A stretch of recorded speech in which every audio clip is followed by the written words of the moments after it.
ഇപ്പം ജഗദീഷൻ്റെ കൈ തന്നെ അത്രയും ഡീറ്റെയിലിംഗ് ആയിരുന്നു. കണ്ടിട്ട് എൻ്റെ അടുത്ത് ഒരുപാട് പേര് ചോദിച്ച കാര്യമാണത്. ശരിക്കും അത് VFX വർക്കാണെന്നൊക്കെ ചോദിച്ചു.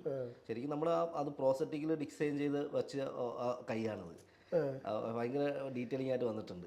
എൻ്റെ അടുത്ത് ഹനീഫ്ക്ക ഇതിനെപ്പറ്റി സംസാരിക്കുമ്പോൾ തന്നെ എനിക്ക് എൻ്റെതായ ഒരു ക്യാരക്ടർ ഓപ്ഷൻ എനിക്ക് പറയേണ്ട ഒരു ഓപ്ഷൻ ഉണ്ട്. അപ്പം ഞാൻ ആദ്യം പറഞ്ഞൊരു ഓപ്ഷൻ ഇതാണ്.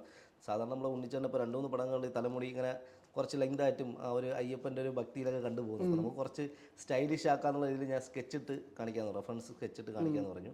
പക്ഷേ ഞാൻ കോസ്റ്റ്യൂം ധന്യ ചേച്ചിയുടെ കൂടെ റെഫറൻസ് ചോദിച്ചു. ആ കോസ്റ്റ്യൂം അറിയണമല്ലോ, അവരുടെ കോസ്റ്റ്യൂം സ്റ്റൈല്, അവരുടെ ഒരു പാറ്റേണൊക്കെ അറിഞ്ഞിട്ട് അനീഫിക്കയുടെ റെഫറൻസും കൂടെ മേടിക്കും. ഇക്കയുടെ മനസ്സിലൊരു ക്യാരക്ടർ രൂപം ഉണ്ടാവുമല്ലോ, അപ്പോൾ അതും കൂടെ ചോദിച്ച് മേടിച്ചിട്ട് നമ്മൾ സ്കെച്ച് ചെയ്യുന്നത്. ക്യാരക്ടർ സ്കെച്ച് ചെയ്യുന്ന നമ്മുടെ സുഹൃത്തിനെ കൊണ്ട് ക്യാരക്ടർ സ്കെച്ച് ചെയ്യിപ്പിക്കും. അതിൽ 2-3 ഓപ്ഷൻ സ്കെച്ച് ചെയ്തിട്ടാണ് സെലക്ട് ചെയ്യുന്നത്. അങ്ങനെ ഒരു ലുക്കാണ് ഫസ്റ്റത്തത്. സൈഡ് ട്രിം ചെയ്തിട്ട് ഫസ്റ്റത്ത് നമ്മൾ മറ്റേ ബുള്ളറ്റ് കട്ടിങ്ങിൻ്റെ സ്റ്റൈൽ പിടിക്കുന്നത് അത് ഗംഭീരമായിട്ട് ചെയ്യാൻ പറ്റി. അത് ഭയങ്കര എല്ലാവർക്കും ഭയങ്കര ഇഷ്ടമായി. പെട്ടെന്നൊരു പുതിയൊരു ഉണ്ണി ചേട്ടനെ കാണാൻ പറ്റി.